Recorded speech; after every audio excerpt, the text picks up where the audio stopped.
Assalamualaikum warahmatullahi wabarakatuh. Kita ketemu lagi di sesi online. Kali ini kita membahas tentang public speaking untuk jualan training. Public speaking untuk jualan training, kali ini kita menampilkan di antaranya satu alat yang Anda butuhkan adalah Zoom meeting, kemudian koneksi internet, dan slide. Kita bisa memulai dengan satu slide dulu. Kali ini kita ketengahkan namanya teknik kelola stres. Topik ini saya bahas di blog kita yang dalam artikel terbaru hipnoterapisemarang.net, namanya teknik kelola stres ya, dengan judul artikelnya manajemen diri agar menjadi pribadi profesional. Di situ kita memunculkan bahwa materi ini merupakan bagian dari self transformation, di mana ada 4 poin penting ketika kita melakukan teknik kelola stres. Yang pertama adalah self management. Yang kedua, anger control. Yang ketiga, no fear and no panic. Tidak ada ketakutan dan tidak ada kepanikan. Yang keempat adalah pulih dengan cepat. Detail artikelnya, apa yang kita pelajari sedikit kami ulas di blog hipnoterapisemarang.net, yaitu manajemen diri agar menjadi pribadi profesional. Saya memulai dengan sebuah quote, usirlah rasa takut Anda. Quote ini disampaikan oleh W. Edward Deming. Kemudian saya tampilkan gambar slide seperti ini di blognya. Kemudian saya mengajak teman-teman untuk masuk ke pengertian self management. Ya, secara bebas kita artikan self adalah diri dan manajemen itu mengelola. Ini kita artikan secara bebas ya, yaitu mengelola diri sendiri. Sampai di sini tentu para sahabat paham bahwa setiap manusia melakukan perbuatan pasti memiliki tujuan yang ingin dicapai. Dan diantaranya untuk mencapai impian, outcome, yaitu dengan menggunakan self management. Dan ketika saya membuka buku Walking with Emotional Intelligence karya Daniel Goleman yang diterjemahkan ke dalam bahasa Indonesia dengan judul Kecerdasan Emosi untuk Mencapai Puncak Prestasi, saya langsung masuk ke halaman 115 sampai 160. Jadi kurang lebih ada sekitar 50 halaman lah yang membahas tentang pengendalian diri. Saya melewati hal-hal teknis terkait dengan lobus prefrontal, yaitu yang ada di belakang dahi, kemudian pembajakan amigdala, hormon stres, dan sebagainya. Di buku tersebut itu dibahas tentang 5 poin utama kecakapan emosi. Yang pertama adalah pengendalian diri, mengelola emosi dan impuls yang merusak dengan efektif. Yang kedua, dapat dipercaya, menunjukkan kejujuran dan integritas. Yang ketiga, kehati-hatian, dapat diandalkan dan bertanggung jawab dalam memenuhi kewajiban. Yang keempat, adaptabilitas, yaitu keluasan dalam menangani perubahan dan tantangan. Yang kelima, inovasi, bersikap terbuka terhadap gagasan, pendekatan baru, dan informasi terkini. Apabila saya mensarikan tulisan ini sebagaimana yang ada di buku, maka kesannya video ini menjadi tidak unik, hanya menyalin saja membaca.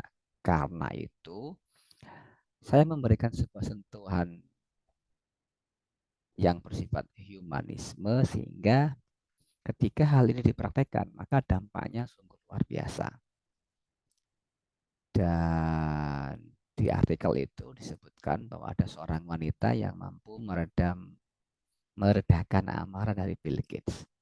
Di sebuah ruangan di mana Bill Gates marah besar dan tidak seorang pun yang mampu meredakannya. Alih-alih menatap mata sang bos, semua orang menatap ke bawah, menghindari tatapan mata langsung. Hanya seorang wanita Amerika keturunan Cina dengan tenang memotong kemarahan Bill Gates, dan setelah dua kali menyelah apa yang disampaikan oleh Bill Gates, akhirnya sang bos berkata, oke, itu kelihatannya bagus, teruskan. Dari kunci bagaimana sang wanita mampu meredakan kemarahan Bill Gates tersebut, yang pertama adalah tetap tenang, mampu mengendalikan diri, positif, dan tidak tergoyahkan oleh apapun,